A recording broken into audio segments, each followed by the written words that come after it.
మరొక దినాన్ని, మరొక సమయాన్ని తండ్రి అయినటువంటి దేవుడు మన జీవితాల్లో మనకి అనుగ్రహించినటువంటి ఆయన ప్రేమను బట్టి, కృపను బట్టి ఎల్లప్పుడూ మనం దేవునికి కృతజ్ఞతాస్తుతులు చెల్లించబద్దులమై ఉన్నాం.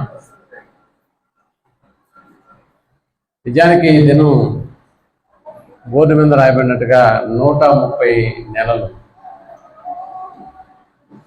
అంతరాయం లేకుండా, అనివార్య కారణాలు ఏవి ఇందులో చోటు చేసుకోకుండా,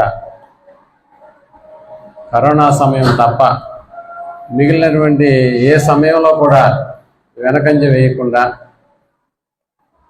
దేవుని యొక్క మాటలను చక్కగా వినిపించడానికి స్థానిక సంఘం తీసుకున్నటువంటి నిర్ణయం చాలా గొప్పది. మనకు తెలుసు, సప్త సంఘాలలో ఉన్నటువంటి సంఘాల గురించి మనం అధ్యయనం చేస్తూ ఉన్నాం.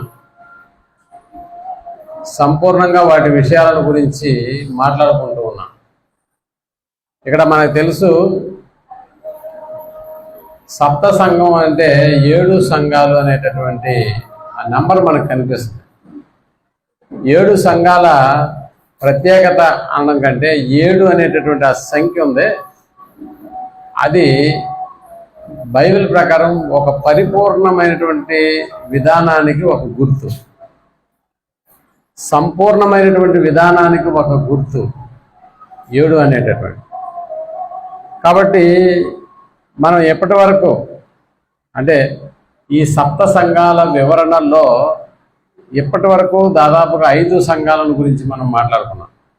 అది కూడా చాలా సంపూర్ణంగా ప్రతి విషయాన్ని మనం బేరీజు వేసుకుంటూ చక్కటి ఆలోచనాత్మకమైనటువంటి విధానంతో వాటిని అధ్యయనం చేస్తూ వచ్చాం గత 5 నెలలుగా. ఏంటి ఒక్కొక్క సంఘాన్ని గురించి ఒక్కొక్క నెల మాట్లాడా అనుకోవచ్చు, కానీ అలా కాదు. నెలలో 1 గంట మాత్రమే, అది కూడా సెకండ్ సాటర్డే. ఈ నెల ఇక్కడికి రాకపోతే దీని గురించి మనకి ఇంకా అర్థం కాదు అని ఆలోచించే వాళ్ళు ఎవరైనా కూడా ముందుగా వచ్చేస్తారు. ఏముందిలే, మనం చదువుకుంటే కూడా మనకు అర్థం కాదా అని అనుకుంటే లైట్ తీసుకుంటారు. కాబట్టి ఆగిపోయేటటువంటి పరిస్థితి కూడా ఏర్పడుతుంది.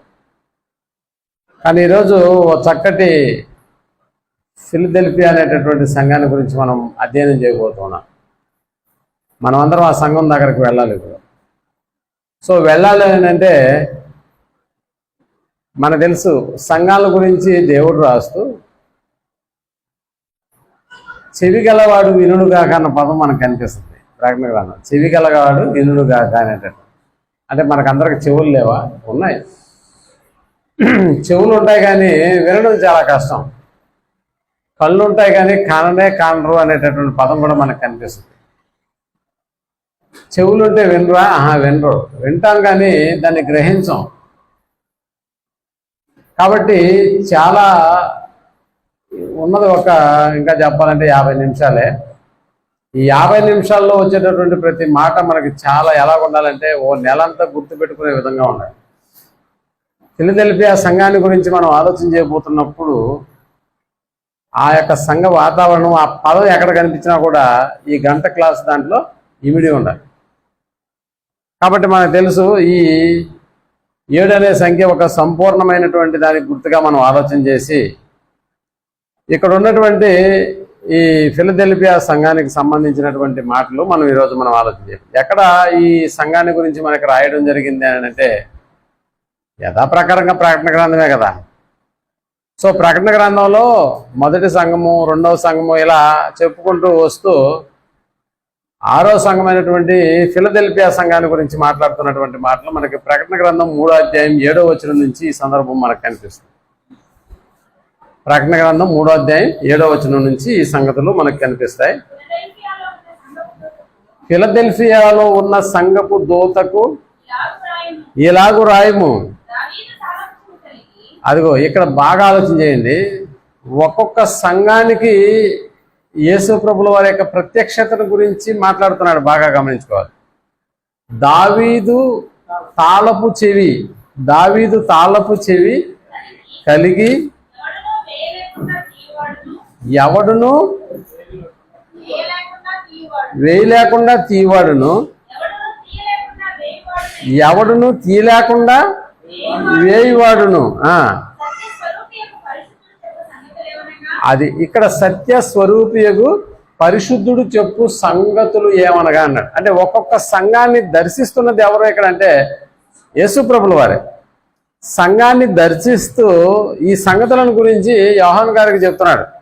రాయ్, ఆ సంఘపు దూతకి ఇలాగ రాయి అన్నాడు. సంఘపు దూతకి ఇలాగ రాయి అంటే సంఘాలను దర్శించి ఆయా సంఘాలలో తిరిగి ఆయా సంఘాల్లో ఉన్నటువంటి మెరిట్స్ను డిమెరిట్స్ను అంటే మంచి చెడ ఈ రెండింటిని అనలైజ్ చేస్తున్నాడా. అనలైజ్ చేసి ఆ సంఘానికి ఇలా రాయి అంటున్నాడు. అంటే చెడును అలాగే మంచిని గురించి కూడా మాట్లాడుతున్నాడు. ఇంకా చెప్పాలంటే ప్రశంసలు ఉన్నాయి, దానికి అనుకూలమైనటువంటి శిక్షలు అంటే వాటిని కూడా తెలియజేస్తున్నాడు. నీలో ఉన్నటువంటి డిమెరిట్స్ ఏంటో, నీలో ఉన్నటువంటి మెరిట్స్ ఏంటో తెలియజేస్తున్నాడు. బాగా ఉన్నటువంటి స్థితిని గురించి ప్రశంసిస్తున్నాడు, బాగా లేనటువంటి పరిస్థితులను గురించి హెచ్చరిక చేస్తూ ఉన్నాడు. ఈ సంగతులు మనకు తెలుసు, ఎందుకంటే గత 5 సంఘాల గురించి మనం ఆలోచన చేశాం. అలాంటి హెచ్చరికలతో కూడినటువంటిదే ఈ ఫిలదెల్ఫియా అనేటటువంటి సంఘాలకు. నిజంగా ఈ సంఘానికి కూడా యేసు ప్రభువు వారు ఏం చెప్పబోతున్నాడు, అసలు ఏ సంగతులు ఇక్కడ చెప్పాడు అని ఆలోచించగలిగితే మనకు తెలుసు. ఇక్కడ 7 సంఘాల్లో 7 అనేటటువంటి సంఖ్య ఒక పరిపూర్ణమైనటువంటి నంబర్కి అది గుర్తుగా మనం ఆలోచించుకుంటూ వెళ్ళిపోతే నిజంగా ఈ 7 సంఘాల యొక్క వివరణ అనేటటువంటిది ప్రపంచంలో ఉన్నటువంటి అన్ని సంఘాలకు ఇది వర్తిస్తుందా లేకపోతే ఆ సంఘాలకు మాత్రమేనా?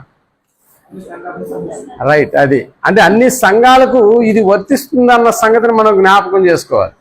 ప్రతి సంఘానికి ఇది వర్తిస్తుంది. ఎందుకంటే గతంలో ఎలాంటి సంఘాలు ఆయన రాసినా కూడా, ఏ సంఘానికి ఆయన రాసినా కూడా ఆ సంఘాలకు సంబంధించినటువంటి ఆ కోవలో మన స్థానిక సంఘం కూడా ఉంది అన్న సంగతిని మనం జ్ఞాపకం పెట్టుకోవాలి.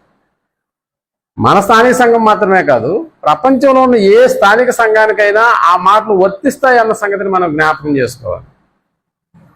ఎందుకంటే ఎక్కడెక్కడ యేసుక్రీస్తుల వారి నామములో అక్కడ కూడుకుంటారో వారందరికీ అనే పదం పౌలు గారు కొరింథీయులకు రాసినటువంటి పత్రికలో మనకు వివరిస్తాడు.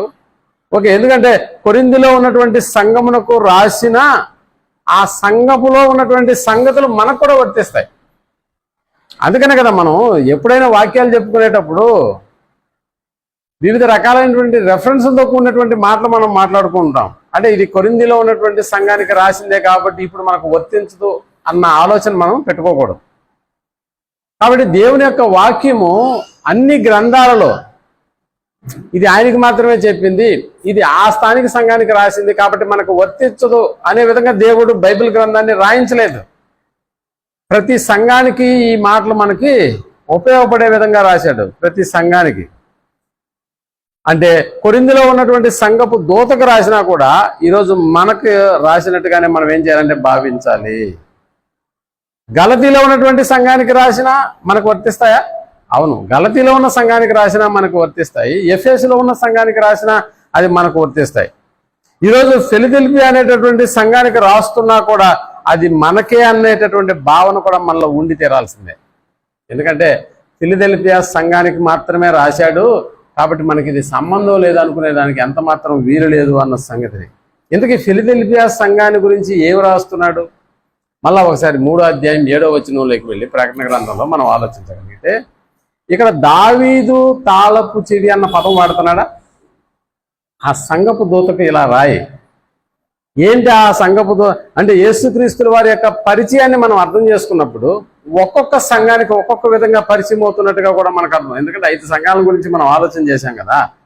5 సంఘాల్లో అంతకుముందు యేసుప్రభుల వారు ఎలా పరిచయం అంటే అపరంజి పాదములు కలిగినటువంటి వాడు అన్న పదం కూడా ఒక సంఘానికి చెబుతూ ఆయన రాస్తున్నాడు. అపరంజి పాదములు కలిగినటువంటి వాడుగా అగ్ని జ్వాలల వంటి నేత్రములు కలిగినటువంటి వాడుగా కనిపిస్తున్నాడు. అంటే తనని ఎలా పరిచయం చేసుకున్నాడో చూడండి. అంత మాత్రమే కాదు, మొదటి వాడును కడపటి వాడును మృతుడైతిని గాని అన్న పదాలు మళ్ళా మనకు కనిపిస్తున్నాయి. ఇంకా చెప్పాలంటే 7 నక్షత్రములు 7 ఆత్మలు చేత పట్టుకుని ఉన్నవాడు అన్న పదం కూడా మనకు కనిపిస్తుంది. కానీ ఈ ఫిలిదెల్ఫియా సంఘానికి వచ్చేసేటప్పటికి యేసు ప్రభుల వారి యొక్క పరిచయ వేదిక ఎలా ఉందని అంటే, ఇదిగో దావీదు తాళపు చెవి అన్న పదం వాడతాం. మళ్ళా చూద్దాం. దావీదు తాళపు చెవి అనేది, దావీదు తాళపు చెవి కలిగి ఎవడును వేయలేకుండా తీయవాడు. అంటే ఎవడు వేయలేకుండా తీసేవాడు, ఎవడు తీయలేకుండా వేసేవాడు. ఎలా ఉందో చూడండి ఈ పదాలు. అంటే ఆయన కాని వచ్చి వేసాడా తాళం, ఎవడో తీయలేడు. ఆయన తీసాడా, ఎవడో వేయలేడు. పాయింట్ అర్థమైంది కదా మీకు? ఇది ఎక్కడి నుంచి వచ్చింది ఈ భావం అంటే, దావీదు తాళపు చెవి అన్న పదం కాడి నుంచి మాట్లాడు. దావీదు తాళపు చెవి కలిగి అన్నాడు. నిజంగా దావీదు అనేటటువంటి పదాన్ని ఇక్కడ ఎందుకు వాడుతున్నాడు అని అంటే, మనకు తెలుసు దావీదు అని అంటే ఆయన ఒక రాజు. ఏ రాజు? ఆయన ఇశ్రాయేలుకు 2వ రాజుగా 40 సంవత్సరాలు దాదాపుగా పరిపాలన చేసినటువంటి ఒక రాజు అన్న సంగతి. నిజంగా దావీదు కాలంలో మనం ఆలోచన చేస్తే దావీదుతో చేసినటువంటి నిబంధన కూడా మనకి జ్ఞాపకం రావాలి. దావీదుతో చేసినటువంటి నిబంధన అంటే ఆయనతో చేసినటువంటి వాగ్దానాలు మనకు నిజంగా జ్ఞాపకం రావాలి.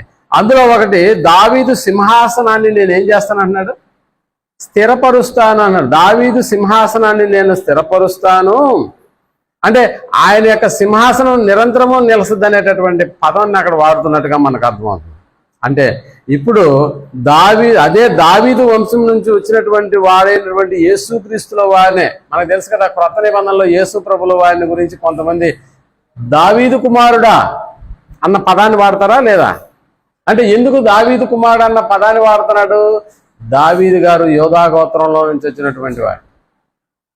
సో ఆ యోధా గోత్రంలో నుంచి వచ్చినటువంటి మరొక వ్యక్తి శక్తి అయినటువంటి దేవుని కుమారుడైనటువంటి యేసుక్రీస్తుల వారు. అంటే ఆ వంశావళిలో నుంచి వస్తున్నటువంటి కార్యక్రమాన్ని మనం ఆలోచన చేసినప్పుడు దావీదు కుమారుడు అన్న పదం కూడా మనకి ఎవరికి వర్తిస్తున్నాయా అని అంటే యేసు ప్రభుల వారికి వర్తించేటటువంటి పదంగా మనం అభివర్ణించాలి. అందుకని ఇక్కడ దావీదు తాళపు చెవి అని అన్నాడు. అంటే దావీదు వంశము అనేటటువంటిది మనం అనుకుంటే అది రాజవంశానికి సంబంధించిందే కాదంటలేదు. మరి అలాగని చెప్పి యేసుక్రీస్తుల వారిది రాజ కుటుంబమా? ఆయన రాజుల యొక్క కుటుంబము, రాజు యొక్క వంశము అని మనం ఆలోచన చేస్తే యేసు ప్రభుల వారు రాజు యొక్క వంశానికి సంబంధించినటువంటి వాడే, కానీ ఆయన పుట్టింది రాజ కుటుంబంలో కాదు. నా పాయింట్ అర్థమవుతుందా? రాజ కుటుంబంలో ఆయన పుట్టలేదు, కానీ వంశం ఎవరిదే అంటే రాజుల వంశమే. అయితే ఇక్కడ మనం ఆలోచన చేసేటటువంటి అంటే ఇక్కడ యేసు ప్రభుల వారి యొక్క ఆలోచన సరళిని మనం అర్థం చేసుకున్నప్పుడు దావీదు తాళపు చెవి అన్నాడంటే దావీదుకు కలిగినటువంటి సమస్తాన్ని చేత పట్టుకున్నటువంటి వాడుగా తర్వాత తరాల్లో మనకి కనిపిస్తున్నటువంటి వ్యక్తి యేసు ప్రభుల వారు అన్న సంగతి మనం జ్ఞాపకం చేసుకుంటాం. నిజానికి ఒకప్పుడు దావీదు తాళపు చెవులు ఎవరి వద్ద ఉండేవి? నిజంగా వారి చేతిలో ఉన్నటువంటి ఆ తాళపు చెవులు యేసు ప్రభుల వారి చేతుల్లోకి ఎలా వచ్చాయి అన్న సంగతిని మనం అర్థం చేసుకున్నప్పుడు ఒకసారి యెషయా గ్రంథంలోకి వెళ్ళి 22వ అధ్యాయము 22వ వచనాన్ని మనం ఆలోచన చేసినప్పుడు యెషయా గ్రంథము 22వ అధ్యాయము 22వ వచనాన్ని మనం అర్థం చేసుకున్నప్పుడు నేను దావీదు ఇంటి తాళపు అదిగో అధికార భారము అతని భుజం మీద ఉంచెదను, అతడు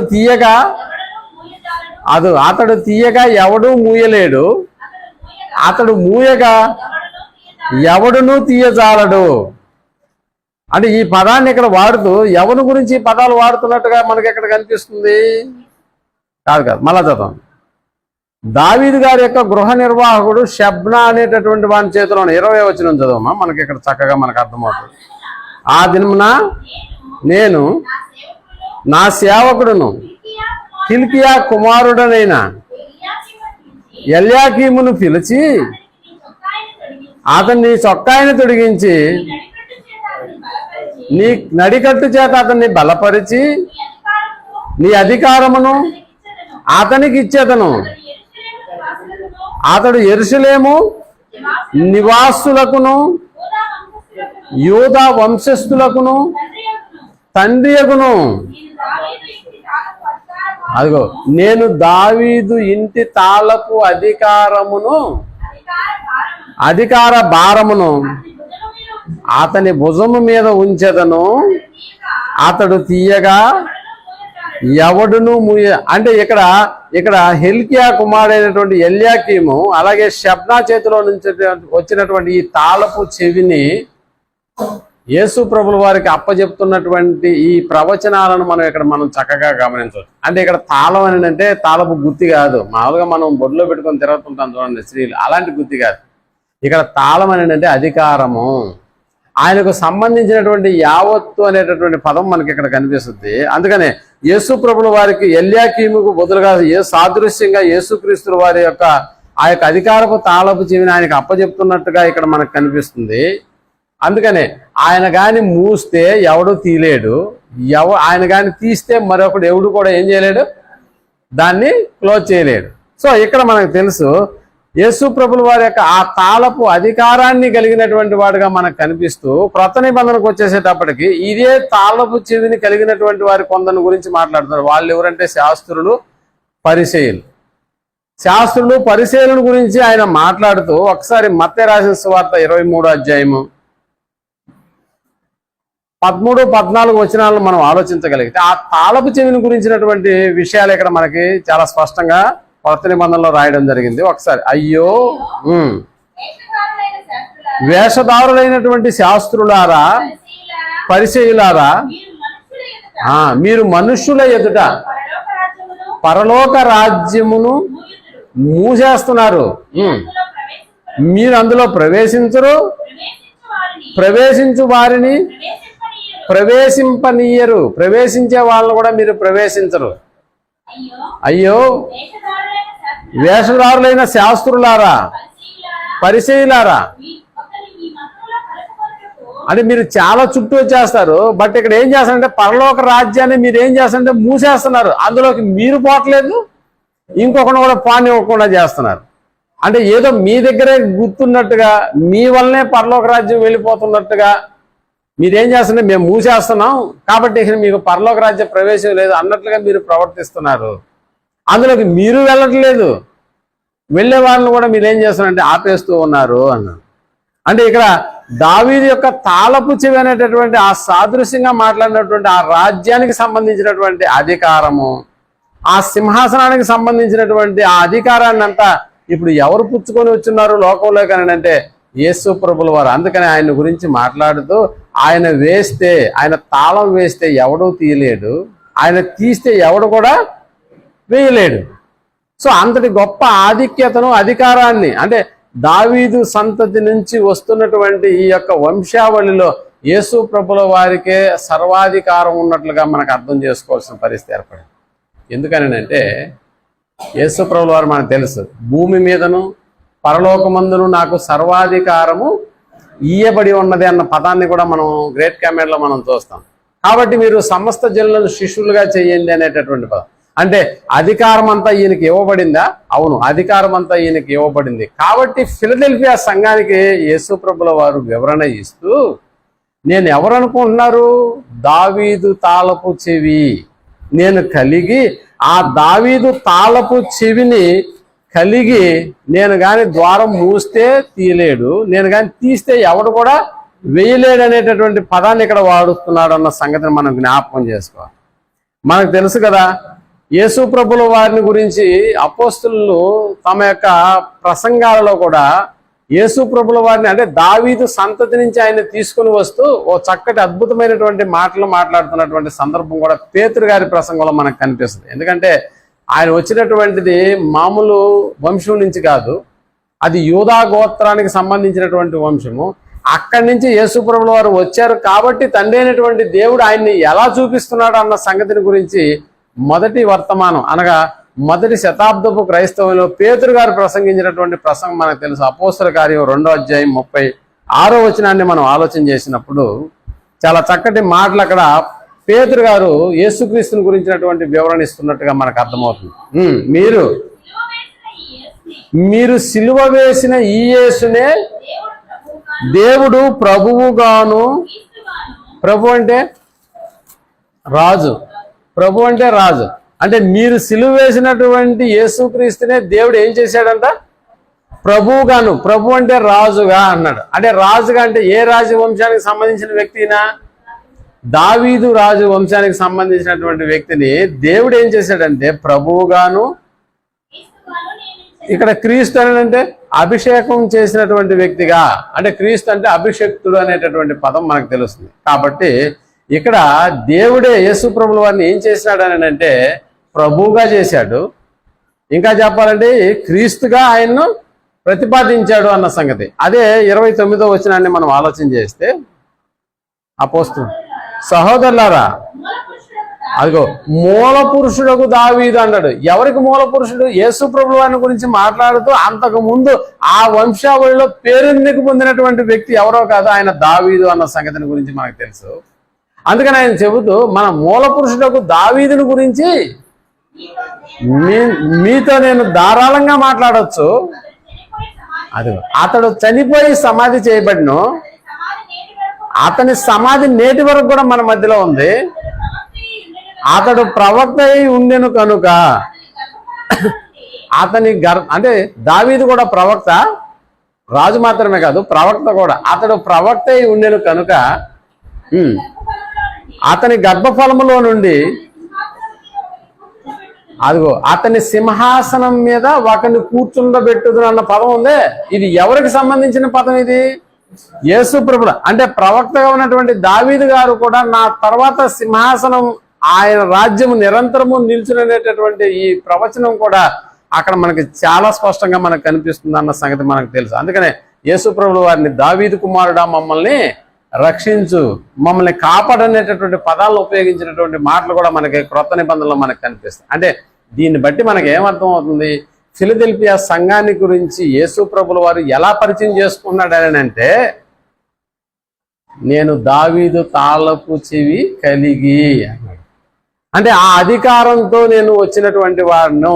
ఇది భూ సంబంధమైనటువంటి, దేవుని సంబంధమైనటువంటి అధికారం అది వేరుగా ఉంటుంది, అది వేరే సంగతి. బట్ ఇక్కడ మనకి అర్థమవుతున్నటువంటి ఈ మాటలో మనం అర్థం చేసుకోవాల్సింది, దావీదు సంతతి నుంచి వచ్చినటువంటి ఆ యొక్క రాజవంశపు ఆ నీతి, ఆ రాజ్యము, ఆ సింహాసనము, ఆ యావత్తు అధికారాన్ని కలిగినటువంటి వాడుగా యేసు ప్రభువు వారు మనకు కనిపిస్తున్నాడు. అందుకనే దావీదు తాళపు చెవి కలిగి అన్న పదం మళ్ళా మనం ఫిలదెల్ఫియా సంఘానికి వచ్చేసి 3వ అధ్యాయం 7వ వచనంలో దావీదు తాళపు చెవి కలిగి ఎవడు వేయలేకుండా తీయవాడును, ఎవడును తీయలేకుండా వేయవాడునైనా అదిగో సత్య స్వరూపియకు పరిశుద్ధుడు. ఆ చెప్పే సంగతులు ఏంటంటే అన్నాడు. అంటే ఇక్కడ తండ్రికి ఉన్నటువంటి లక్షణాలు కూడా తనకు ఉన్నట్లుగా కూడా యేసు ప్రభువు వారు తన గురించి తాను ఇంకా చెప్పుకుంటున్నాడు. ఇంకా చెప్పాలంటే తండ్రి అయినటువంటి దేవుడు పరిశుద్ధుడు, యేసు అనేటటువంటి ఆయన కూడా పరిశుద్ధుడు అనేటటువంటి, అందుకనే సత్య స్వరూపియగు అన్న పదం కూడా ఇక్కడ వాడుతున్నాడు. ఇంకా చెప్పాలంటే ఆయన గురించి ఇంకా 1వ అధ్యాయం ప్రకటన గ్రంథం 1వ అధ్యాయం 13వ వచనంలో కూడా యేసు ప్రభువు వారిని గురించి మాట్లాడుతున్నాడు. నేను మొదటి వాడను అన్న పదం మనకు కనిపిస్తుంది చూడండి. ఇంకా మనకి 18వ వచనం రైట్. నేను మొదటి వాడను కడపటి వాడను జీవించు వాడను మృతుడనైతిని గాని ఇదిగో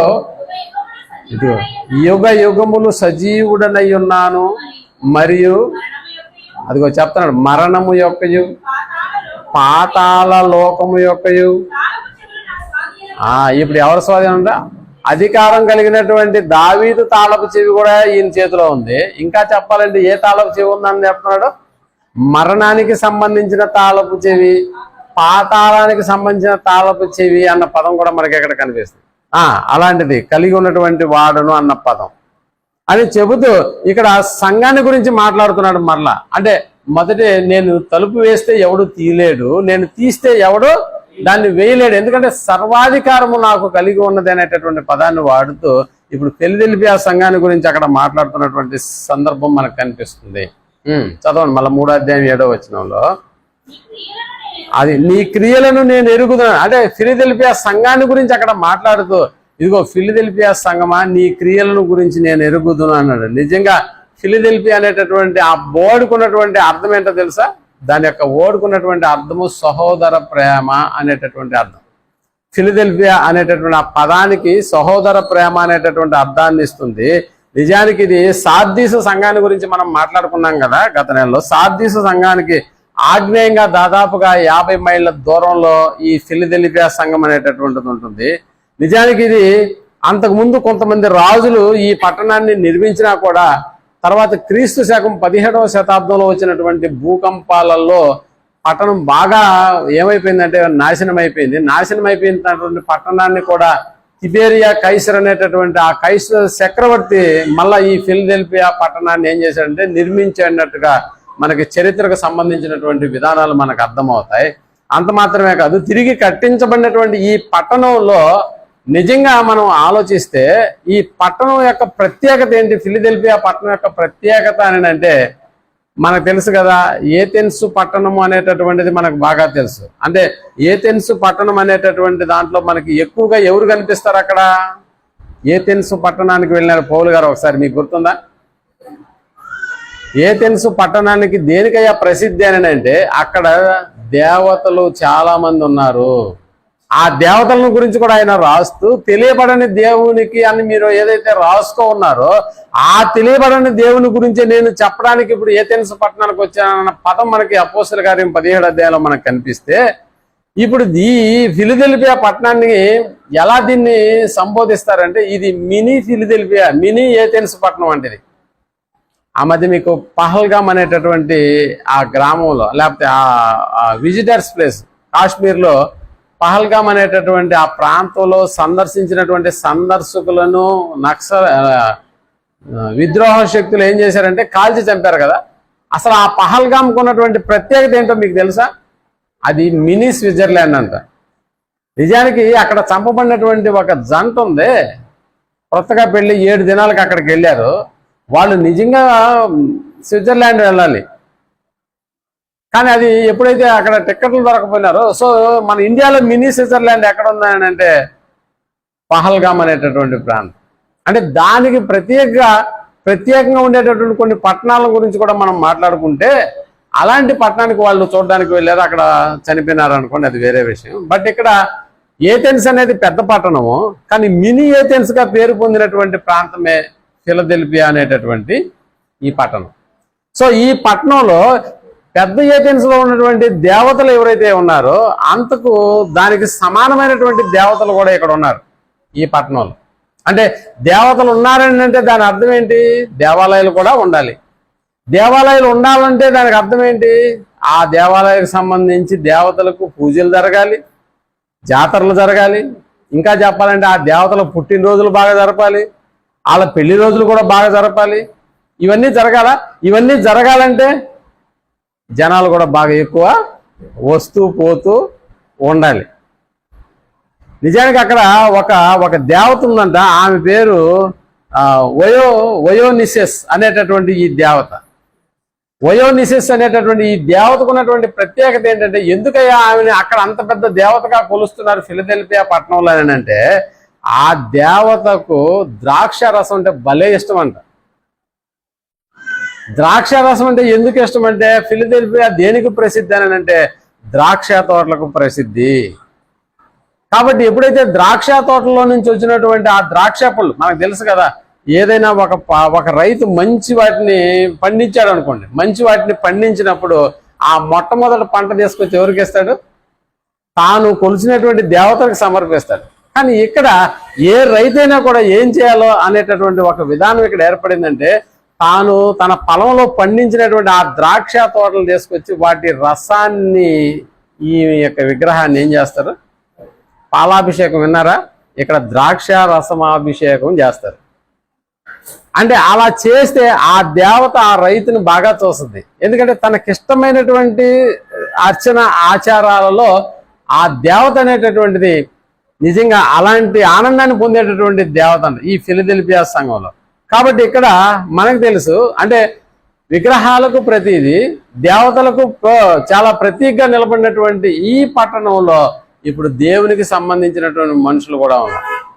మనకు తెలుసు కదా, అప్పుడప్పుడు ఆయా ప్రాంతాలను మనం ఆలోచన చేసినప్పుడు పెద్ద తిరుపతి చిన్న తిరుపతి అన్న ప్రాంతాలు కూడా ఉన్నాయా? పెద్ద తిరుపతిలో ఉన్న దేవుడే చిన్న తిరుపతిలో కూడా ఉంటాడు. అక్కడికి పోలేనటువంటి వాళ్ళు ఇక్కడికి పోయి దర్శించుకుంటా ఉంటారు.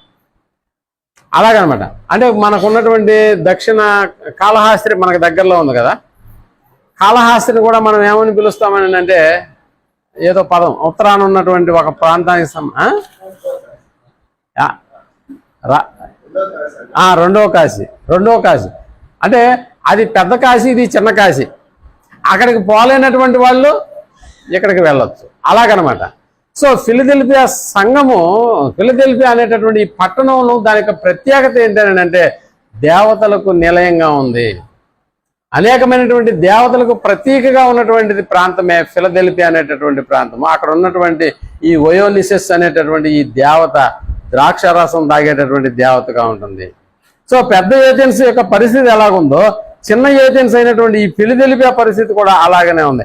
అక్కడ దేవుళ్ళు, జాతరలు, తిరణాళ్ళు, పుట్టినరోజులు, పండగ రోజులు, పంట పొలాల యొక్క ఆ ఫలితానికి సంబంధించినటువంటి విషయాలు, వీటన్నిటి గురించి పెద్ద జాతరలు, అక్కడ ఉన్నటువంటి మనుషుల యొక్క మనోభావాలు, విగ్రహాలకు సంబంధించినటువంటి విషయాలు, ఇవన్నీ జరుగుతున్నటువంటి ప్రాంతం ఫిలదెల్ఫియా అనేటటువంటి ప్రాంతం. అందుకనే యేసు ప్రభువు ఆ సంఘాన్ని దర్శించి అందులో ఉన్నటువంటి వాటిని గురించి ఇక్కడ రాస్తున్నాడు. నీ క్రియలను నేను ఎరుగుదును అన్న పదం, నీ క్రియలేంటో నాకు తెలుసు అని మాట్లాడుతాను. అంటే అందరిని గురించి, ఒక ఫిలదెల్ఫియా సంఘానికి సంబంధించినటువంటి క్రియలు మాత్రమే కాదు, అన్ని సంఘాలకు తెలిసినటువంటి క్రియలు, అన్ని సంఘాలకు సంబంధించినటువంటి క్రియలు యేసు ప్రభువు వారికి తెలుసా అని అంటే తెలుసు. అందరిని గురించి ఆయనకు బాగా తెలుసా అంటే అందరిని గురించి తెలుసు. అన్ని సంఘాలను గురించి కూడా యేసు ప్రభువు వారికి బాగా తెలుసు అన్న సంగతి. కాబట్టి ఇక్కడ చెబుతూ నీ క్రియలు నాకు తెలుసు అని చెబుతూ మరొక పదాన్ని ఉపయోగిస్తున్నాడు. దయచేసి మళ్ళీ ఆ పదాన్ని చదవండి.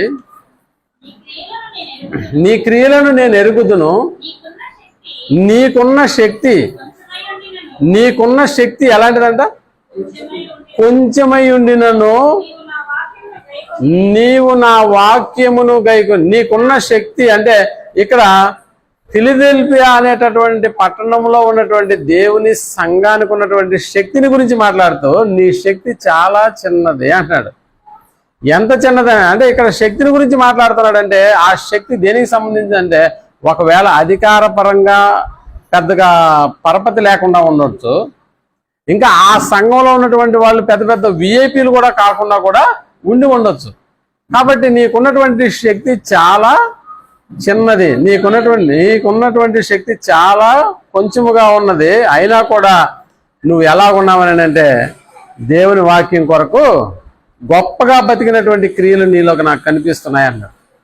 అంటే నీకు అంతటి అర్హత లేకపోయినా, నీకు అంతటి అందలాలు లేకపోయినా, నిన్ను గౌరవించేటటువంటి నీలో పెద్ద పెద్ద విఐపీలు లేకపోయినా కూడా, నీలో ఉన్నటువంటి సంఘ సభ్యులు సామాన్యమైనటువంటి వాళ్ళే అయినా కూడా దేవుని వాక్యానికి సంబంధించి నువ్వు కనపరుస్తున్నటువంటి క్రియలు ఉన్నావే అవి చాలా గొప్పవే అని అన్నాడు.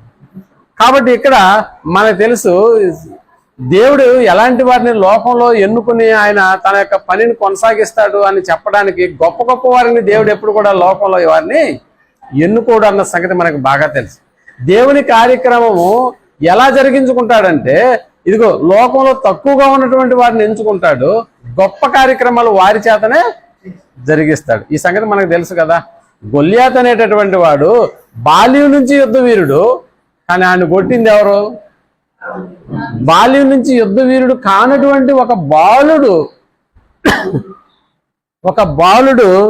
ఒకే ఒక రాయితో ఏం చేసినాడంటే కొట్టేసినాడు, చంపేసినాడు. సో దీన్ని బట్టి మనం అర్థం చేసుకున్నది ఏంటంటే దేవుని యొక్క కార్యక్రమాలు ఆయన జరిగించుకోవడానికి లోకంలో శక్తి కలిగినటువంటి వారిని ఏర్పరచుకోడు.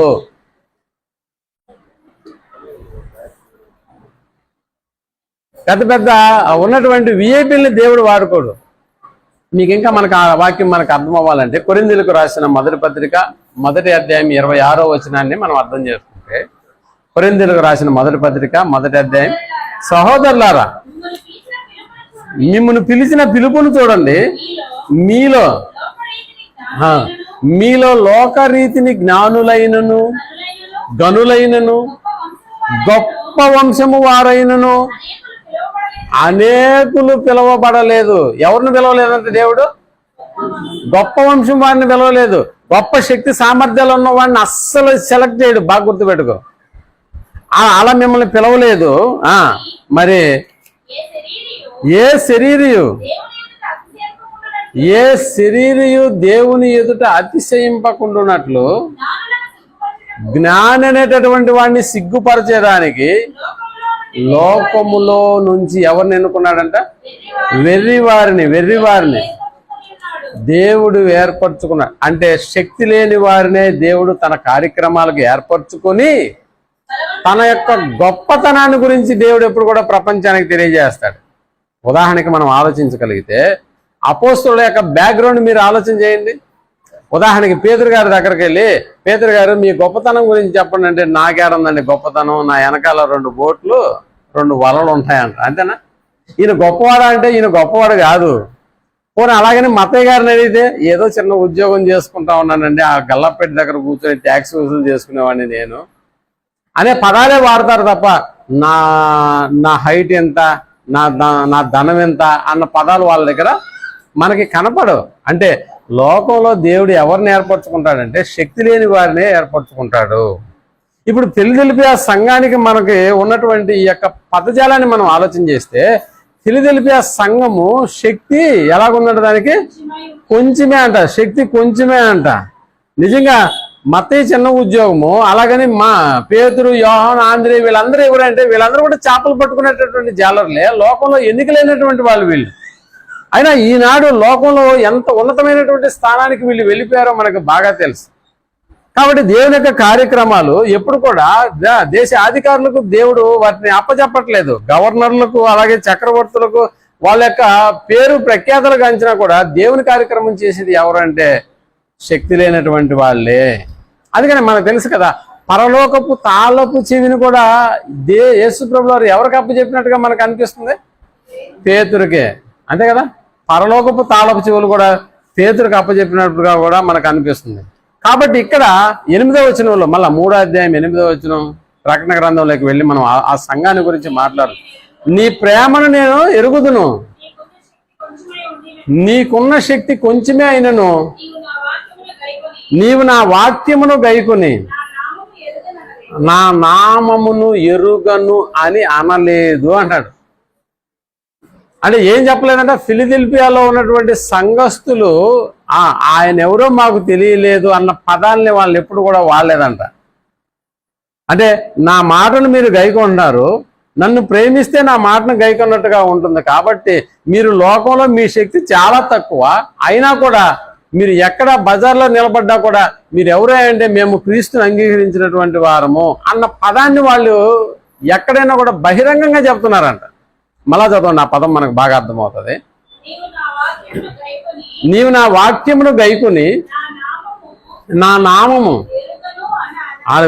నామము ఎరుగను అని అనలేదంట. వాళ్ళు ఎక్కడికి వెళ్ళినా కూడా, ఫిలదెల్ఫియా సంఘం వారి శక్తి కొంచెమైనా కూడా వారు దేవునిని మేము ఎరగము అని చెప్పట్లేదంట ఎక్కడికి వెళ్ళినా కూడా. ఈ రోజు ఉన్నటువంటి మన పరిస్థితి అందుకనే దేవుడు నా నామమును మీరు ఎరగరని చెప్పట్లేదు. అందుకనే దేవుని ప్రేమను ఫిలదెల్ఫియా సంఘం మీద ప్రచురం చేస్తూ ఉన్నాడు. ఈనాడు మనకు తెలుసు, క్రైస్తవులం అన్నటువంటి మనం కూడా ఎలా ఉంటున్నామో మనకు బాగా తెలుసు.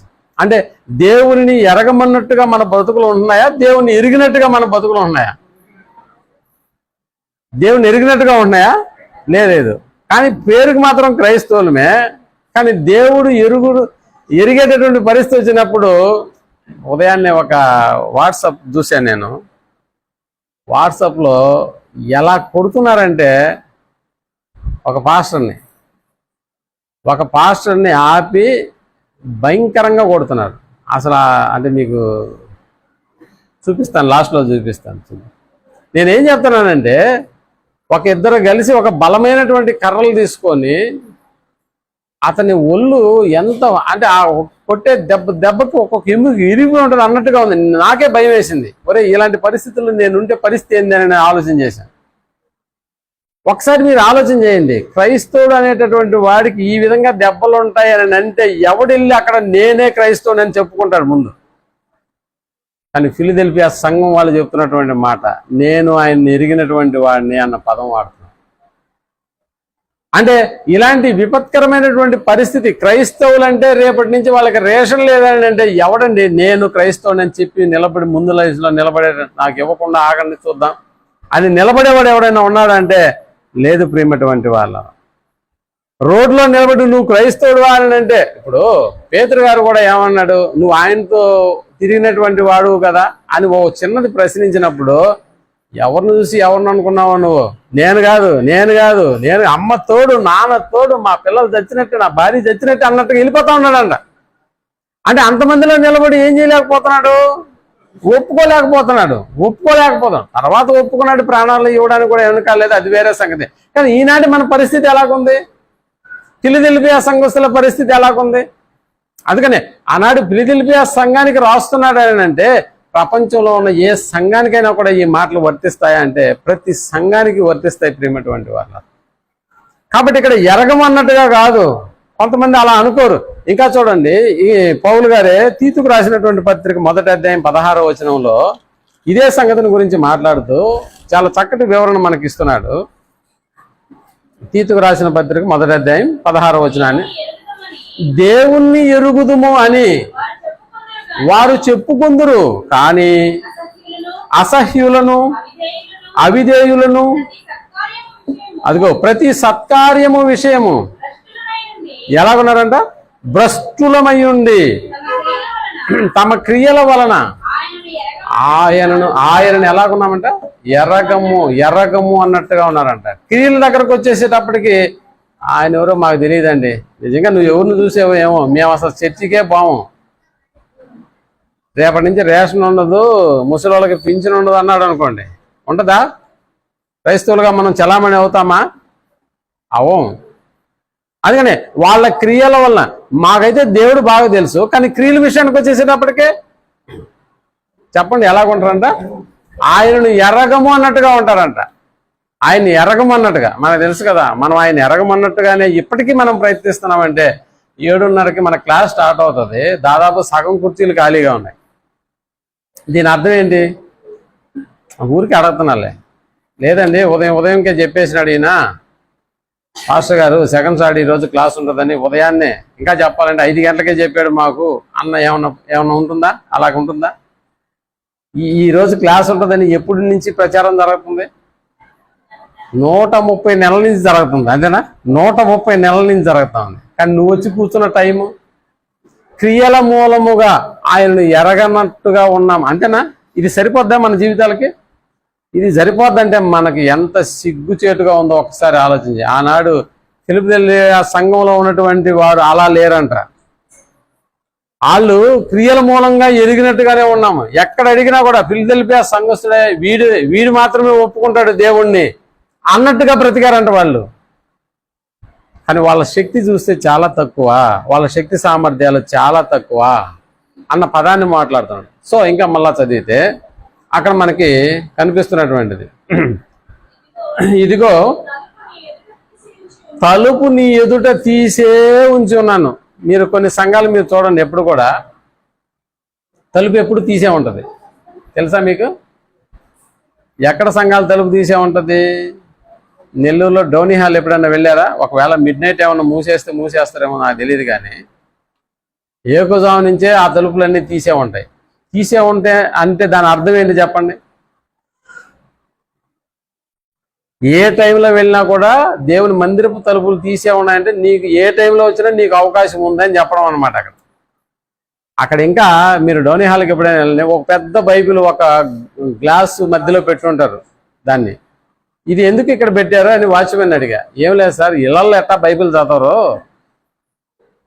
ఇక్కడికి వచ్చినటువంటి వాళ్ళు అక్కడ దండం పెట్టుకుంటాడు, ఇక్కడ ప్రార్థన చేస్తాడు, ఏదో ఒక ముక్క అందులో తీసుకుంటారు కాబట్టి చదువుకొని వెళ్ళిపోతా ఉంటారు ఇలా అనుకునే.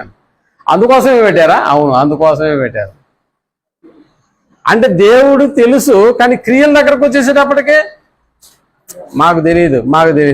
అందుకని ఇక్కడ ఫిలదెల్ఫియా సంఘానికి చెబుతూ తలుపులు తీసే ఉంటాను అనే పదాన్ని వాడుతున్నాడు.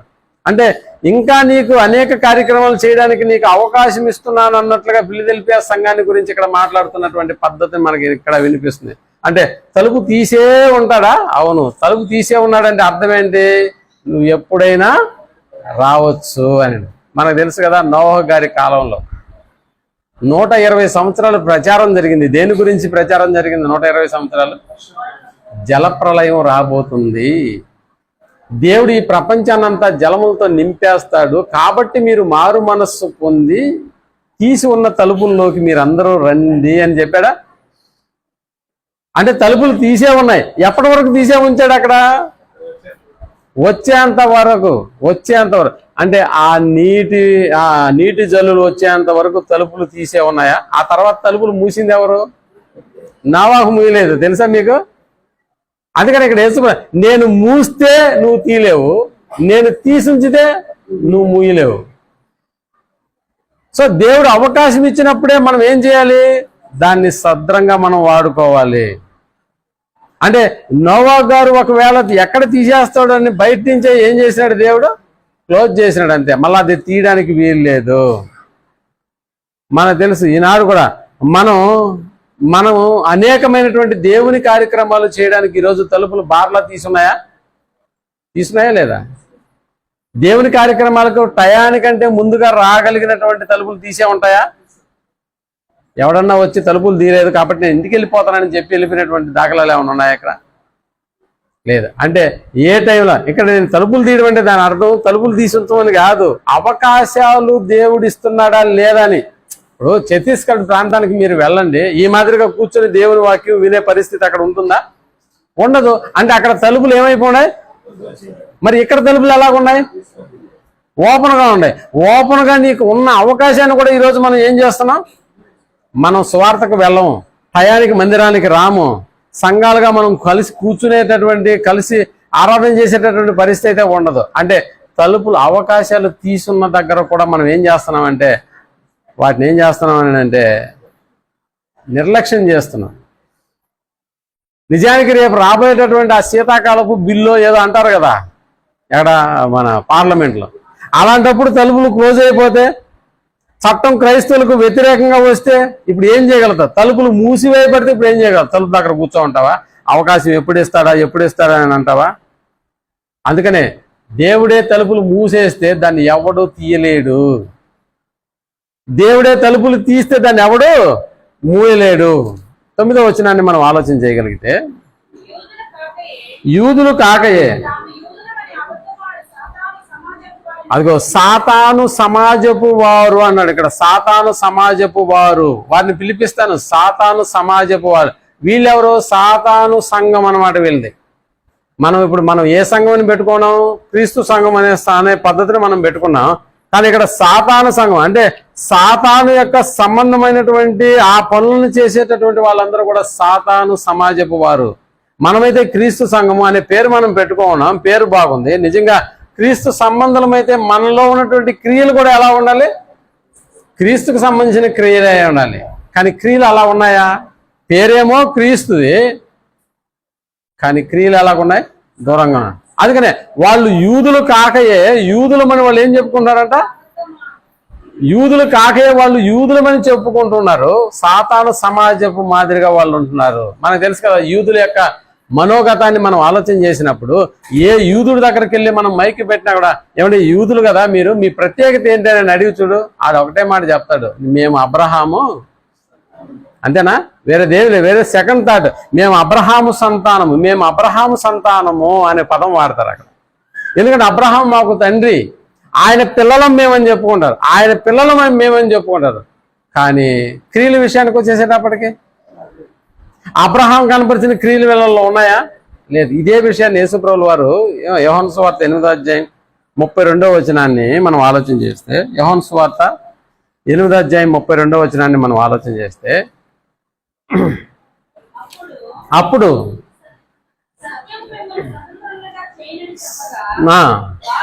వారు అదిగో మేము అబ్రహాము సంతానము, మేము ఎన్నడును ఎవనికి దాసులుగా మేము ఉండలేదే.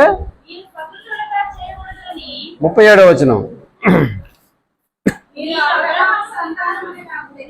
మీరు అబ్రహాము సంతానమని నాకు తెలియను, అయినను మీలో నా వాక్యానికి చోటు లేదు కనుక నన్ను చంప వెతుకుతున్నారు. 39వ వచనం, 39. అందుకు వారు ఆయనతో, అదిగో మా తండ్రి అబ్రహాం. మా గొప్పతనం ఏంటంటే మా తండ్రి అబ్రహాము. ఎవరు? యూదులు చెప్పుకున్నారు. మా తండ్రి అబ్రహాము, అబ్రహాం పిల్లలు మేము. కాబట్టి అబ్రహాం పిల్లలు అయితే 43వ వచనంలో యేసుప్రభువు అబ్రహాము చేసేటటువంటి క్రియలు మీలో చేయాలి కదా. మనం క్రీస్తుకు సంబంధించిన వారమైతే క్రీస్తు క్రియలు ఉండాలి. ఇప్పుడు సాతాను సమాజపు వారు ఎలా ఉన్నారంటే సాతానుకు సంబంధించిన క్రియలను వాళ్ళు ఏం చేస్తున్నారంటే వెల్లడి చేస్తూ ఉన్నారు.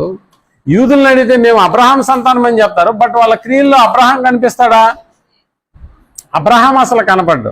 అందుకని వాళ్ళ క్రియలు ఎలా ఉన్నాయని చెప్తున్నాడు యేసుప్రభువు 43వ వచనంలో, మీరేలా నా మాటలు గ్రహింపకుండా ఉన్నారు, మీరు అపవాది సంబంధులు అన్న పదం మనకు కనిపిస్తుంది. అపవాది సంబంధులు మీరు, మీ తండ్రి అపవాది, మీరు మీ తండ్రి యొక్క అపవాది సంబంధులు. ఎన్నో వచ్చినమ్మా? 40. మీ తండ్రిని ఇప్పుడు దాకా ఎవరిని చెప్పుకున్నారు?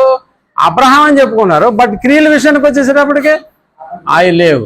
కాబట్టి ఇప్పుడు మీరు ఎవరి సంబంధులు అంటే అపవాది సంబంధులు అన్న పదాన్ని వాడదాం. అపవాది సంబంధులు అంటే మీరు భౌతికంగా అబ్రహాం సంతానమే, కానీ క్రియల విషయంకి వచ్చేసేటప్పటికే అపవాది సంతానంగా మీరు తెలియపడతాను. భౌతికంగా మనం క్రైస్తవులమే, కానీ క్రియలను బట్టి క్రీస్తుకు సంబంధించిన వాళ్ళమా? లేదు. ప్రేమించడంలో లోపం కనిపిస్తుంది. ఇంకా అనేక కార్యక్రమాలు మనం చేయడంలో కూడా చాలా ఇబ్బంది పడుతున్నాం. క్రీస్తులాగా మనం క్రీస్తుకు మాదిరిగా ఉండాల్సినటువంటి ఆ క్రియల విషయంలో మనం ఏమైపోతున్నాం అంటే దూరం అయిపోతూ ఉన్నట్టుగా మనకు అర్థమవుతుంది. కాబట్టి యూదులుగా ఉన్నటువంటి వీళ్ళు ఏం చేస్తున్నారంటే కొత్తగా క్రైస్తవుల్లోకి వచ్చినావంటే నువ్వేం చేయాలంటే సున్నతి పొందించుకోవాలి అన్న పదాన్ని వాళ్ళు వాడుతున్నారు 1వ శతాబ్దంలో. కాబట్టి ఈ సున్నతి విషయంలో అక్కడ యూదులు కాకయే అన్న పదాన్ని ఇక్కడ వాడుతూ మళ్ళా చూద్దాం. ఫిలదెల్ఫియా సంఘానికి రాస్తూ యూదులు కాకయే తాము యూదులమని అబద్ధమాడు సాతాను సమాజపు వారిని ఇక్కడికి రప్పిస్తాను, వారు వచ్చి అదిగో అలాంటి వారిని ఇక్కడ నీ దగ్గర ఫిలదెల్ఫియా సంఘానికి నేను రప్పిస్తాను. అలాంటి వాళ్ళు ఇక్కడికి వచ్చి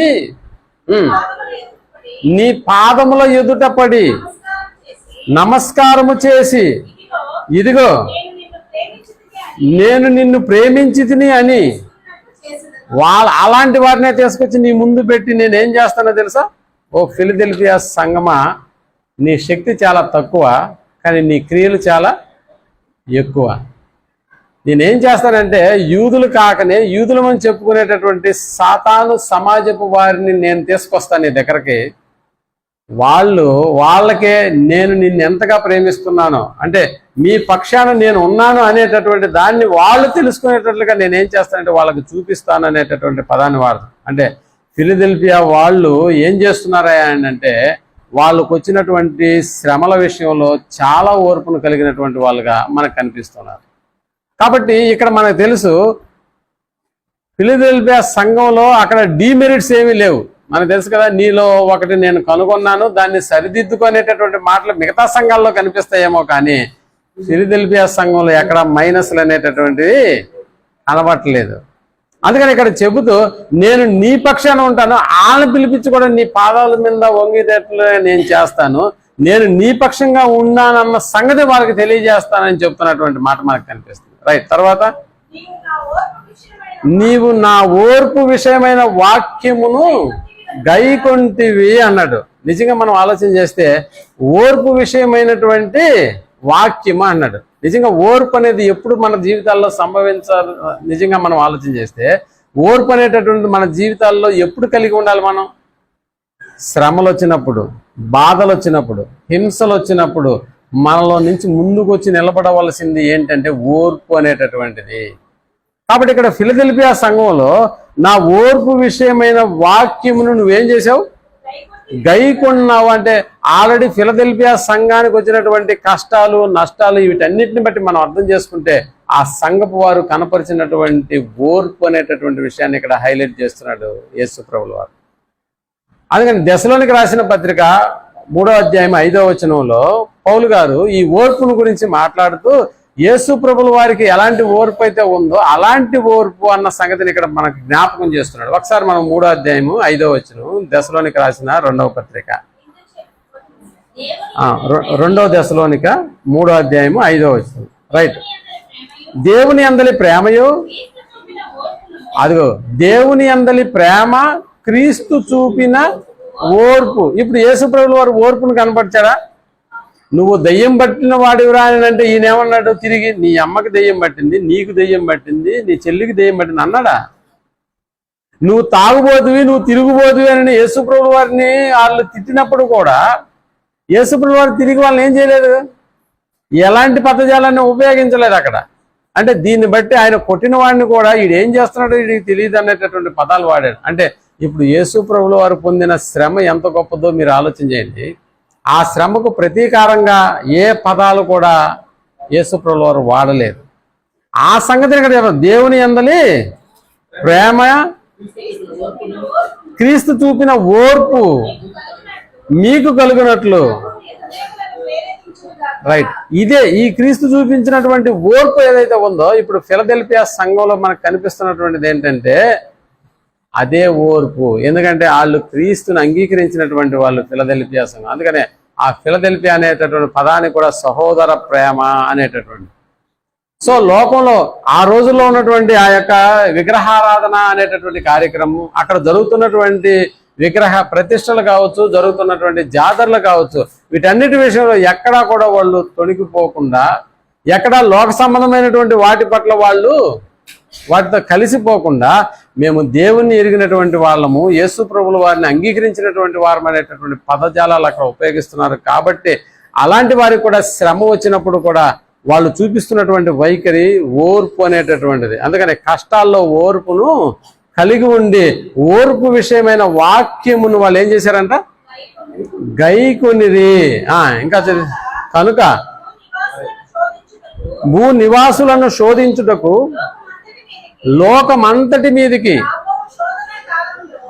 లోకమంతటికి రాబోవు శోధన కాలంలో నేను నిన్నేం చేస్తాను? కాపాడదు. ఎందుకంటే నిజంగా ఫిలదెల్ఫియా సంఘంలో లోపాలు ఎక్కడా లేవు. లోపాలు లేనటువంటి ఫిలదెల్ఫియా సంఘానికి దేవుడిస్తున్నటువంటి ఒక వరం, నిజంగా చెప్పాలంటే ఒక వాగ్దానం ఏంటంటే రాబోయేటటువంటి కాలాలలో మీకు ఏం సంభవిస్తాయి? ఎవరైనా కరోనాతో ఇక్కడ ఉన్నటువంటి వాళ్ళు చనిపోయినారా ఈ సంఘంలో? అయ్యగారు కరోనా వచ్చి ఎవరైనా చనిపోయినారా? రైట్. ఇప్పుడు చూడండి, ఇంతటి విపత్కరమైనటువంటి పరిస్థితి ప్రపంచాన్ని కుదిపేసినటువంటి సంఘటన మనకు తెలుసు. అయినా మనం ఇంకా బతుకున్నామంటే దాని అర్థం ఏంటి? అంటే దేవుడు శోధన, ప్రపంచాన్ని మింగివేసేటటువంటి శోధన నీ మీదకి వచ్చినా కూడా నిన్నేం చేస్తానంటున్నాడు? కాపాడదా. అంటే మిగతా సంఘాల్లో లోపాలను ఎత్తి చూపించు, నువ్వు ఆ లోపాలను సరిదిద్దుకుంటేనే తప్ప అన్న పదం మనకు కనిపిస్తుంది. కానీ ఫిలదెల్ఫియా సంఘానికి వచ్చేసేటప్పటికి అక్కడ లోపాలు ఏమి లేవు. ఉన్నటువంటి క్రియలు, ఫిలదెల్ఫియా సంఘం యొక్క శక్తి చాలా తక్కువ, అయినా కూడా దేవుడు వాటిని గొప్పవారిగా చూపిస్తున్నాడు. రాబోయేటటువంటి ఉగ్రత విషయంలో కూడా ఏం చెప్తున్నాడు? రాబోయేటటువంటి ఉగ్రత ప్రపంచానికి ఏమొస్తుందంట? మళ్ళా చదవండి. రాబోవు శోధన కాలములో నేనును నిన్ను కాపాడేదను. ఎందుకు? నేను త్వరగా వచ్చుతున్నాను. ఎవడు కూడా నీ కిరీటాన్ని అపహరింపనీయకుండా చూసుకో అన్నాడు. ఎందుకంటే నువ్వు కలిగిన దాన్ని గట్టిగా చేపట్టుకో. నీ కిరీటాన్ని దొంగిలిచ్చే వాళ్ళు చాలా మంది ఉంటారు. ఇక్కడ కిరీటం అంటే నిత్య జీవం అనేటటువంటి పదం. కాబట్టి ఎప్పుడు కూడా, ఎందుకంటే ఈ సంఘంలో ఏముందంటే ఓర్పు ఉంది. ఓర్పు అనేక సంఘాల్లో లేదు, మనకు తెలుసు. ఓర్పు అనేటటువంటిది లేకపోతే సంఘంలో ఉన్నటువంటి ఆ మంది ఏమైపోతారంటే మొక్కలైపోతారన్న సంగతి కూడా మనకు బాగా తెలుసు. అందుకనే అలాంటి ఓర్పును చూసినటువంటి యేసు ప్రభువు సంఘానికి ఒక వరాన్ని ఇచ్చాడు. ఏంటంటే రాబోయేటటువంటి కష్టకాలాల్లో కూడా నేను నీకు ఏం చేస్తాను? నిన్ను కాపాడుతాను అని అక్కడ ఒక వరం ఇస్తున్నట్టుగా మనకు అర్థమవుతుంది. ఆ తర్వాత కాలంలో నిజంగా చాలా శ్రమలు వచ్చినట్టుగా కూడా మనకి చరిత్ర చెబుతుంది. కానీ ఫిలదెల్ఫియా సంఘం కాపాడబడింది అనడానికి కూడా చరిత్ర మనకి నిదర్శనంగా ఉంది. కాబట్టి నేనేం చేస్తానంటే నేను త్వరగా వస్తాను, త్వరగా వచ్చినప్పుడు నాటికి నువ్వు ఎలా ఉండాలంటే నీకు ఆల్రెడీ కిరీటం ఉంది కదా, ఆ కిరీటాన్ని జాగ్రత్తగా పట్టుకో అన్నాడు. నీకున్నటువంటి కిరీటాన్ని జాగ్రత్తగా పట్టుకో, లేకపోతే ఆ కిరీటాన్ని దొంగిలించేటటువంటి వాళ్ళు ఉంటారు, ఎత్తుకొని పోయే వాళ్ళు ఉంటారు. కానీ జయించు అని నా దేవుని ఆలయంలో ఒక స్తంభముగా నేను చేస్తాను, నా దేవుని ఆలయంలో ఒక స్తంభంగా నేను చేస్తాను. నిజంగా మనల్ని బాగు చేయాలని చెప్పేవాళ్ళు చాలా తక్కువ. కాబట్టి ఇక్కడ మనకున్నటువంటి కిరీటాన్ని ఎవడు కూడా అపహరించకుండా చూసుకునేటటువంటి బాధ్యతను దేవుడు మనకు అప్పచెప్తున్నాడు. నువ్వు ఎలాంటి వాడు అంటే సంఘంలో అలా వచ్చి అలా వెళ్ళిపోయేటటువంటి వాడు కాదు, నువ్వు ఒక పిల్లర్వి. పిల్లర్ ఎప్పుడు కూడా చూడండి కదలతుందా? ఇక్కడ ఉన్నటువంటి పిల్లరు ఎప్పుడు కూడా కదలదు.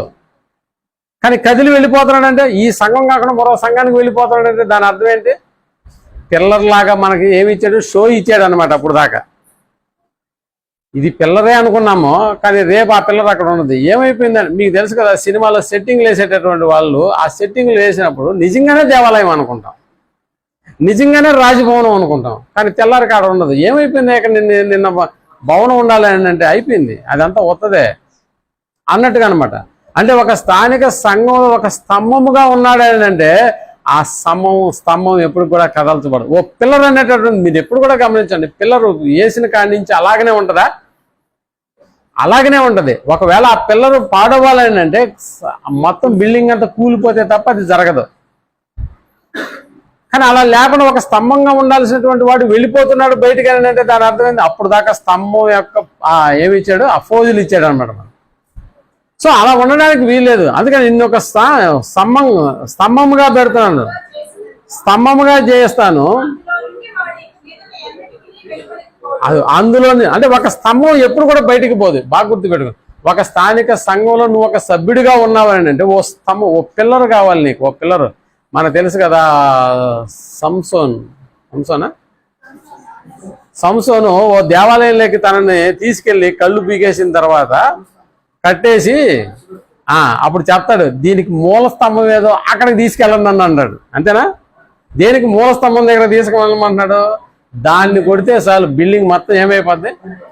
పడిపోదు. అంటే ఓ పిల్లర్ లాగా దేవుడు మనల్ని స్థానిక సంఘాల్లో ఉంచినప్పుడు ఏమైపోతున్నామంటే ఇంకో సంఘాలకు వెళ్ళిపోతున్నాం. ఓ చిన్న మాట అంటే చాలండి ఏమైపోతామంటే ఈ రోజుల్లో పాస్టర్ గారు నాకు వందనాలు పెట్టలేదు కాబట్టి నేను రాను. అరే నువ్వు కదా పెట్టాలంటే నేను ఎందుకు పెట్టాలి? నేను కదా సంఘానికి ఆయన దగ్గరికి వెళ్తున్నాను కాబట్టి ఇప్పుడు వందనాలు పెట్టాల్సింది ఎవరు? ఆయనే పెట్టాలా. ఇప్పుడు ఆయన పెట్టకపోతే అంటే నేను అంత తక్కువ వాడినా? చూడండి ఎలా తయారైపోతున్నామని అంటే స్తంభాలుగా ఉన్నటువంటి మన బ్రతుకులు ఏమైపోతున్నాయంటే డమ్మి స్తంభాల్లాగా అయిపోతున్నాయి జీవితాలు. ఇప్పుడు నేడున్నటువంటి స్థానిక సంఘాల్లో ఇన్ని సంవత్సరాల నుంచి మనతో ఉన్నటువంటి వ్యక్తి ఊరికి ఏమైపోతున్నాడంటే అదృశ్యం అయిపోతున్న కారణం ఏంటంటే మెయిన్ పిల్లర్ కాదు డూప్లికేట్ పిల్లర్ అని. సో అందుకనే చెప్తున్నాడు దేవుడు ఆ స్తంభము నిజంగా ఎప్పుడు అంటే అది ఆలయానికి ఒక మూల స్తంభంగా ఉంటుంది. స్తంభంగా ఎంచబడినటువంటి వాళ్ళు నిజంగా మొదటి శతాబ్దపు స్థానిక సంఘాల్లో స్తంభాలుగా ఎంచబడినటువంటి వాళ్ళు పేతురు, యోహాను, యాకోబు అనేటటువంటి వాళ్ళ పేర్లు మనకి జ్ఞాపకం వస్తాయి. వాళ్ళు ఎవరంటే స్తంభాలుగా ఉన్నటువంటి వాళ్ళు వాళ్ళు ఎక్కడికి కదల్చబడరా అంటే వాళ్ళు ఎక్కడికి కదల్చబడరు. కాబట్టి వాళ్ళు ఏం చేస్తాను అందుకనే చెప్తూ చదువు. అందులో నుండి వాడు ఇక మీదట ఎన్నటికి వెలుపలికి పోడు. ఎందుకంటే ఆడు స్తంభం, ఆడు పిల్లరు, అందులో నుంచి వెలుపలికి పోడు. ఒకవేళ పోయాడంటే డమ్మి సంఘం, డమ్మి పిల్లర్ అనమాట. మరియు నా దేవుని పేరును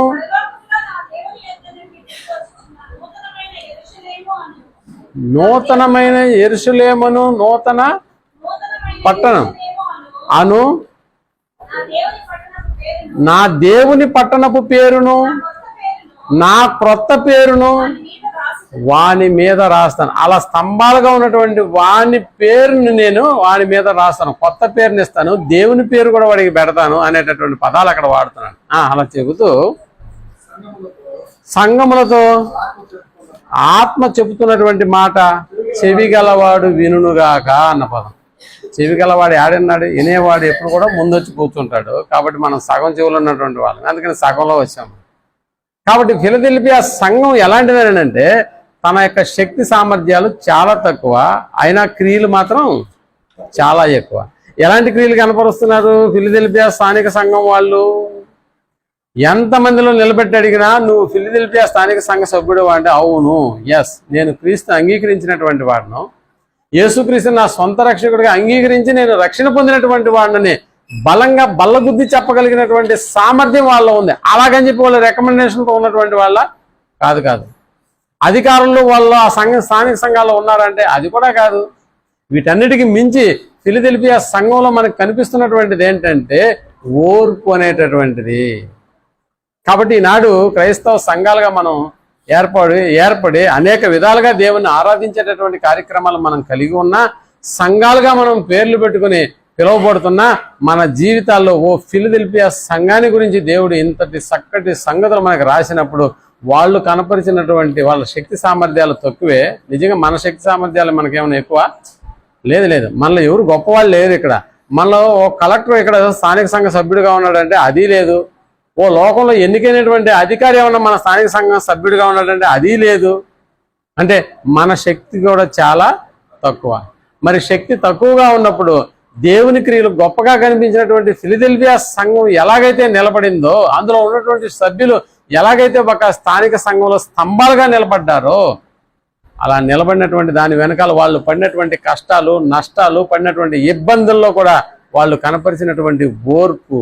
అందుకనే చెప్తున్నాడు, రాబోయే కాలాల్లో నీకు ఏ ఆపద సంభవించినా కూడా నువ్వు కనపరిచినటువంటి ఆ క్రియలను బట్టి, నువ్వు కనపరిచినటువంటి ఆ ఓర్పును బట్టి నిన్ను నేనేం చేస్తాను, కాపాడుతాను అంటాడు. ప్రియమైనటువంటి వాళ్ళు మనకు తెలుసు, మరలా corona return of the dragon అని మళ్ళీ ఇప్పుడు వస్తుందా? ఇప్పుడు దాంట్లో కాపాడబడాలంటే శ్రమల్లో మనం ఓర్పును కనపరిచే వారంగా ఉండాలి. మన శక్తి సామర్థ్యాలు తక్కువైనా దేవుని క్రియల్లో మాత్రం మనం తగ్గేదే లేదు అంటాడు కదా. దేంట్లో తగ్గేదే లేదు. దేవుని క్రియల్లో నువ్వు తగ్గకుండా చూసుకో.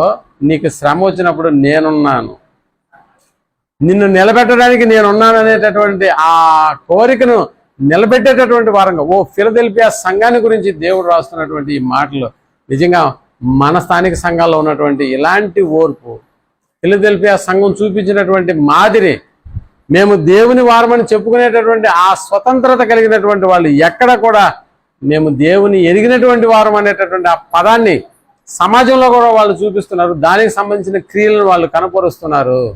కాబట్టి ఈనాడు మనం దేవుని ఎరుగుతామని చెప్పుకుంటాము, కానీ అందుకు సంబంధించిన క్రియలు మళ్ళీ కనపడడం చాలా తక్కువ. కాబట్టి ఫిలదెల్ఫియా సంఘానికి సంబంధించి ఇన్ని గ్రంథాలు వాళ్ళు నిజంగా ఆ సంఘంగా ఏర్పడినప్పుడు ఈ బైబిల్ అనేటటువంటి దైవగ్రంథం ఆ రోజులు 66 పుస్తకాలతో వాళ్ళ ముందుందా?